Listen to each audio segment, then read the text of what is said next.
எதிர்பார்ப்பும் இல்லாமலாம் வரல, எதிர்பார்ப்போட தான் வந்திருக்கேன். எல்லாரும் அப்படி நினைச்சுக்கிட்டீங்கன்னா தப்பு. ஏதோ ஒரு பதவி தேவை. 6 மாசம் ஆயிடுச்சு. சீனியர் லீடர் அவர் நிக்கணும்னு ரொம்ப விருப்பப்பட்டுட்டாரு, பிடிவாதமாகவும் இருந்தாரு. அப்படி அவர் ஜெயிச்சு வந்திருந்தா நான் ரொம்ப சந்தோஷப்பட்டிருப்பேன். ஆனால் அதற்குண்டான சூழல் இல்லை. போன தடவை எடுத்ததை விட 60,000-70,000 ஓட்டு கம்மியாக எடுக்க வேண்டிய சூழ்நிலை ஏற்பட்டதான் நம்ம பார்க்க முடிந்தது. பொறுமையின் எல்லைக்கே போன பிறகுதான் காங்கிரஸ்ல இருந்து வெளியில வந்தவன் நான். விஜய் கட்சி ஆரம்பிச்சிருக்கிறாருன்னா அதற்கு காரணமே ராகுல் காந்தி தான். விஜய் யாரோட கூட்டணி வைப்பார் அது தெரியாது. அதே மாதிரி பாத்தீங்கன்னா விஜய் பிடிவாதமா அரசியல்ல தொடரணும். முன்னாள் சட்டமன்ற உறுப்பினரும் தற்பொழுது பாஜகவில் இணைந்து பொறுப்பிற்காக காத்திருக்கக்கூடிய விஜயதாரணி அவர்கள் நம்மோடு இருக்கிறார். மேம் வணக்கம். கிட்டத்தட்ட ஒரு 6 மாதம் ஆயிடுச்சு. உங்களுக்கு இது வரைக்கும் பொறுப்பு வழங்கல அப்படின்ற ஒரு அந்த சலசலப்பு அப்படிங்கிறது கட்சியில பல தொண்டர்கள் மத்தியில பார்க்க முடிகிறது. நேற்று நீங்களும் மேடையிலேயே வெளிப்படையா பேசியிருந்தீங்க. எப்படி இருக்கு இந்த 6 மாசம், என்ன நடந்துச்சு? இல்ல, இப்ப 6 மாசம் பாராளுமன்ற தேர்தல் முடிந்து இப்ப ஆட்சி பொறுப்பு ஏற்க வேண்டிய ஒரு சூழ்நிலை, மேல கூட்டணி ஆட்சி அமைக்க வேண்டிய கட்டாயம், இதெல்லாம் நிச்சயமா ஒரு காலம் எடுக்கும். அதுல ஒன்றும் மாற்று கருத்து இல்லை. அதே நேரம் பாத்தீங்கன்னா தேசிய தலைமையிலையும் அவர் அமைச்சர் ஆயிடுறாரு. இப்ப அதுலயும் மாற்றம் இப்ப உறுப்பினர் சேர்க்கை ஆரம்பிச்சாச்சு. இப்ப உறுப்பினர் சேர்க்கைக்கு இப்ப எல்லா தமிழ்நாடு ஃபுல்லா நான்லாம் போய்கிட்டு இருக்கேன். எல்லா மண்டல்ஸ்லயும் போய் எல்லா வட்டார அளவுல பிளாக் அளவுல உறுப்பினர்கள் சேர்க்கறதுக்கான எல்லா உந்துதலையும் பிஜேபி தொண்டர்கள் மத்தியில ஏற்படுத்திக்கிட்டு இருக்கோம். அப்படிங்கிற பட்சத்தில் இப்போ அந்த கட்சியில் எலெக்ஷன் ப்ராசஸ் முடியும் போது தான் பதவிகள் வரும். அது இப்போ கரெக்டான டைம் இது. ஆக்சுவலாக இந்த நேரத்தில் கட்சி பொறுப்பு மற்றும் ஆட்சி சம்பந்தமான வேற பொறுப்புகள், கான்ஸ்டிடியூஷனல் போஸ்ட், அது இது எல்லாமே வேகன்சி இப்போ தான் வரும். வர்ற நேரத்தில் நம்மளை நிச்சயமாக ஒரு அங்கீகாரப்படுத்தி நம்மளை கட்சி பணி ஆற்றுவதற்கு அவங்க பணிப்பாங்க. அதில் ஒன்றும் மாற்று கருத்து இல்லை. அது எனக்கு நல்லா தெரியும். ஆனாலுமே ஒரு 6 மாசம் டைம் எடுத்துருச்சேன்ட்டு நிறைய பிற கட்சிகளுடைய விமர்சனம் அதிகமாக இருக்கு.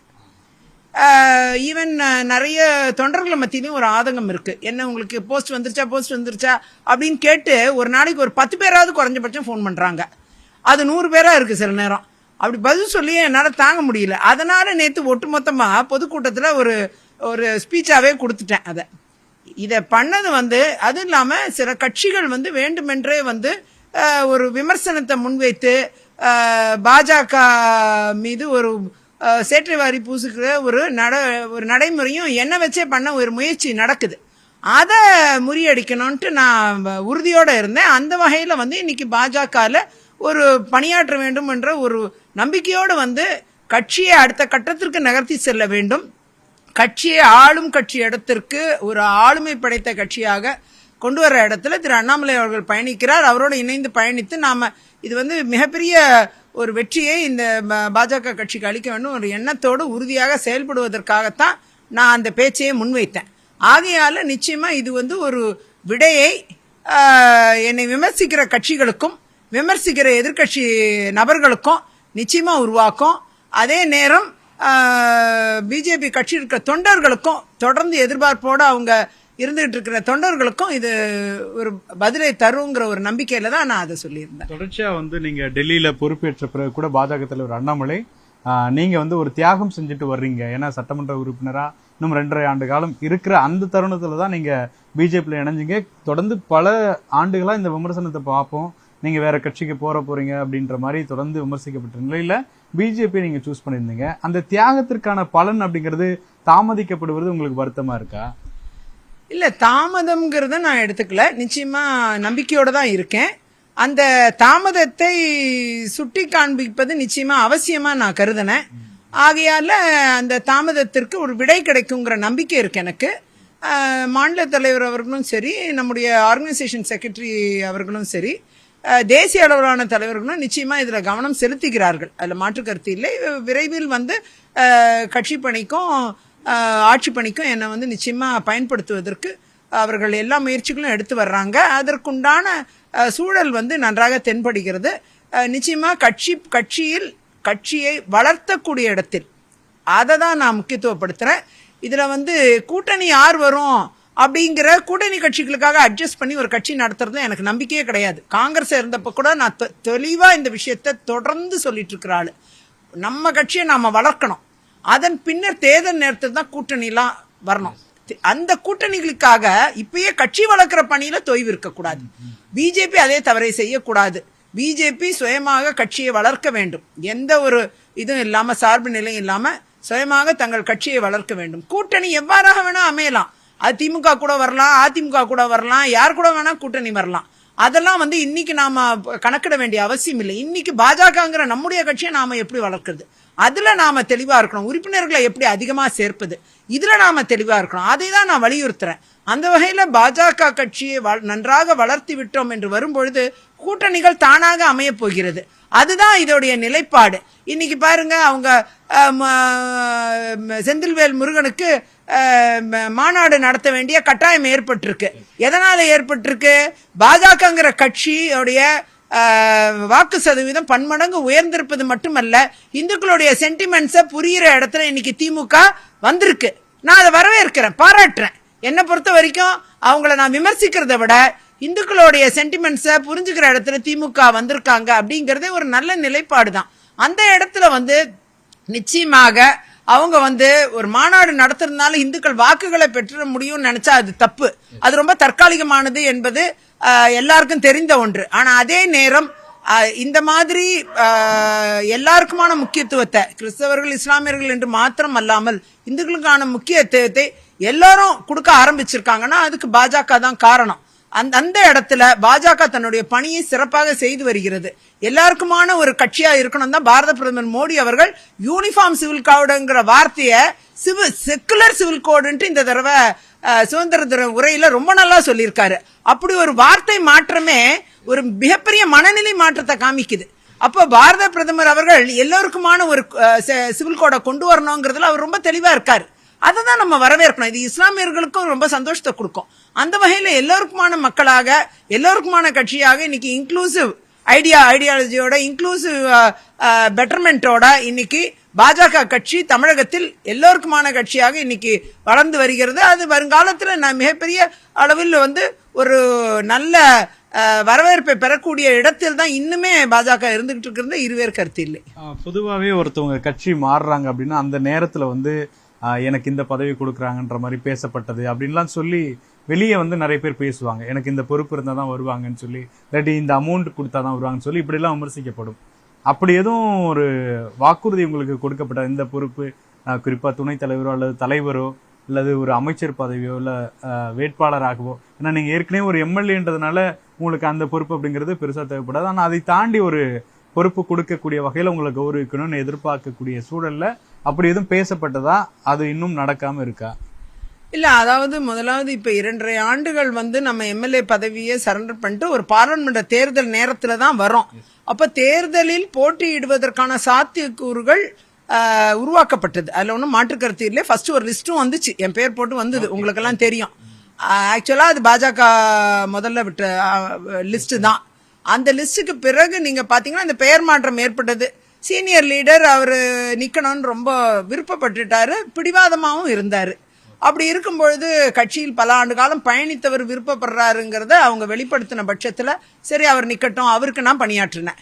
அதுதான் என்னுடைய மனநிலை. அந்த வகையில வந்து அப்படி அவரு ஜெயிச்சு வந்திருந்தா நான் ரொம்ப சந்தோஷப்பட்டிருப்பேன். ஆனா அதற்குண்டான சூழல் இல்ல. போன தடவை எடுத்ததை விட 60,000-70,000 ஓட்டு இல்ல அவரு போன தடவை எடுத்ததை விட 60,000-70,000 ஓட்டு கம்மியா எடுக்க வேண்டிய சூழ்நிலை ஏற்பட்டதான் நம்ம பார்க்க முடிந்தது. நான் நின்று இருந்தா தெரியல, ஒருவேளை வாய்ப்புகள் அதிகமா கூட இருந்திருக்கலாம். இப்ப நாம வந்து அப்படி சொல்ல முடியாது. அது நின்ன பிறகு தானே அதை பத்தின பேச்சு வரும். ஆகையால என்னை பொறுத்தவரை அவரு ஒரு ரொம்ப ஆசைப்பட்டதால அவர் விருப்பப்பட்டு நின்னவருக்கு உதவியா இருக்கணும்ட்டு நான் பணியும் செய்தேன். தமிழ்நாடு முழுக்க போய் பணியாற்றினேன், எல்லா வேட்பாளர்களுக்கும் பணியாற்றினேன். அந்த வகையில நான் வந்து என்னுடைய கட்சி மீதான, கட்சிக்கு வந்ததற்கான என்னுடைய பங்களிப்பை முழுமையா வழங்கியிருந்தேன். ஆகையால நிச்சயமா கட்சியில இருக்க எல்லா முன்னோடிகளும் பெரியவர்களும் எல்லாருமே வந்து எனக்கு வாழ்த்து சொன்னாங்க. அம்மா, உங்களுக்கு ஒரு சீட் இல்லாம போனா கூட நீங்க வந்து ரொம்ப அதை வந்து ஒரு ஸ்போர்ட்டிவா எடுத்துக்கிட்டு நீங்க நல்லா எல்லா பக்கமும் வந்து ஒர்க் பண்றீங்க, எங்களுக்கு ரொம்ப பெருமையா இருக்குன்னு சொல்லி எல்லா மூத்த தலைவர்களும் முன்னோடிகளும் கட்சியுடைய தலைவர்கள் RSS தலைவர்கள் எல்லோருமே வந்து ரொம்ப வரவேற்றாங்க, பாராட்டினாங்க. இன்னைக்கும் அவங்க மனசுலலாம் நான் இருக்கேன். எல்லாருமே என்னை பார்க்கும்போதெல்லாம் வந்து நிச்சயமா உங்களுக்கு ஒரு நல்ல பொறுப்பு இருக்குமா அப்படின்னு சொல்லி ஒரு மனதார வாழ்த்தக்கூடிய இடத்துல எல்லாரும் இருக்காங்க. அதுவே எனக்கு ஒரு பாசிட்டிவ் சைனாக தான் தெரியுது. அந்த வகையில் நிச்சயமா வந்து ஒரு வாய்ப்புகள் உருவாகுங்கிறது என்னுடைய நம்பிக்கை. பிஜேபியில் இருந்து பயணித்து அதில் மிகப்பெரிய வெற்றியை காணுவதற்கான சாத்தியக்கூறுகளை தான் நான் ஏற்படுத்துவேன். இப்போ தொடர்ச்சியா வந்து நீங்க கூட்டணி பத்தி பேசியிருக்கிறீங்க. நிறைய விமர்சனங்களை பாஜக தலைவர் அண்ணாமலை இப்போ அதிமுக மேல கடுமையான தாக்கத்தை வச்சார். இவ்வளவு நாள் திமுக மீது இருந்தது, இப்போ அதிமுக பக்கம் திரும்பி இருக்கு. ஆனா கூட்டணிக்கான தேவை 2026 எப்படி இருக்கும்னு பாக்குறீங்க? மீண்டும் அதிமுக அல்லது திமுக கடந்த காலங்களில் வைத்தது மாதிரி ஒரு அனுசரணை அப்படிங்கிறது நடக்குமா? அதாவது கூட்டணிங்கிறது தேர்தல் நெருக்கத்துல தான். இப்ப அந்த நேரத்துக்குள்ள என்னெல்லாம் மாற்றங்கள் இன்னும் ஓராண்டுக்கு மேலாக இருக்கு, என்னெல்லாம் மாற்றங்கள் வரும்னு யாருக்கும் தெரியாது. அந்த இடத்துல அதிமுகவோட இணக்கமான கூட்டணியா, திமுகவோட இணக்கமான கூட்டணியா, விஜயோட கூட்டணியா என்னங்கிறது யாருக்கும் தெரியாது. எப்படிப்பட்ட கூட்டணிகள் அமையும், எவ்வாறாக இந்த தேர்தலை 26 யார் யார் எப்படி சந்திப்பார்கள், இதெல்லாமும் கேள்வி இருக்கு. இன்னைக்கு பாத்தீங்கன்னா விஜய் கட்சி ஆரம்பிச்சிருக்கிறாருன்னா அதற்கு காரணமே ராகுல் காந்தி தான். நீங்க வந்து ராகுல் காந்தி அவர்களை போய் பார்க்க போயிருந்தப்ப காங்கிரஸ்ல ஒரு பொறுப்பு தான் கேட்டிருந்தாரு. ஆனா வந்து ராகுல் காந்தி அவர்கள் நீங்க தமிழ்நாட்டில் ஒரு பெரிய ஸ்டாரா இருக்கீங்க, நீங்க ஒரு தனி கட்சி ஆரம்பிச்சே நீங்க வந்து ஆவர்த்தனம் பண்ணலாம், அந்த அளவுக்கு உங்களுக்கு கெப்பாசிட்டி இருக்கே, அதனால உங்களுக்கு எதுக்கு ஒரு கட்சியில ஒரு பொறுப்பு மட்டும் நீங்க விருப்பப்படுறீங்க அப்படின்னு சொல்லி அனுப்பிச்சதோட ஒரு பிரதிபலிப்பு தான் இன்னைக்கு அவர் கட்சியை ஆரம்பிச்சிருக்கிறாரு. அதான் உண்மை. அதாவது சில ஆண்டுகளுக்கு முன்பாக நடந்த சந்திப்புல இவர் காங்கிரஸ்ல பொறுப்பு கேட்டாரா? இப்ப திமுகவோட கூட்டணி இருக்கக்கூடிய சூழல்ல அவங்கள அப்படி ஒரு விஜய் அவர்களுக்கு அப்படி ஒரு ஐடியா வந்து ராகுல் காந்தி கொடுத்திருக்க வாய்ப்பு இருக்கா? ராகுல் காந்தி அவர்கள் அன்றைக்கே சொன்ன ஐடியா அது. அன்னைக்கே வந்து விஜய்க்கு நீங்க ஒரு கட்சி ஆரம்பிக்க கூடாதுன்னு சொன்னது. நான் காங்கிரஸ் இருந்ததால உண்மை எனக்கு தெரியும், நான் என்னதான் அந்த உண்மையை சொல்றேன்.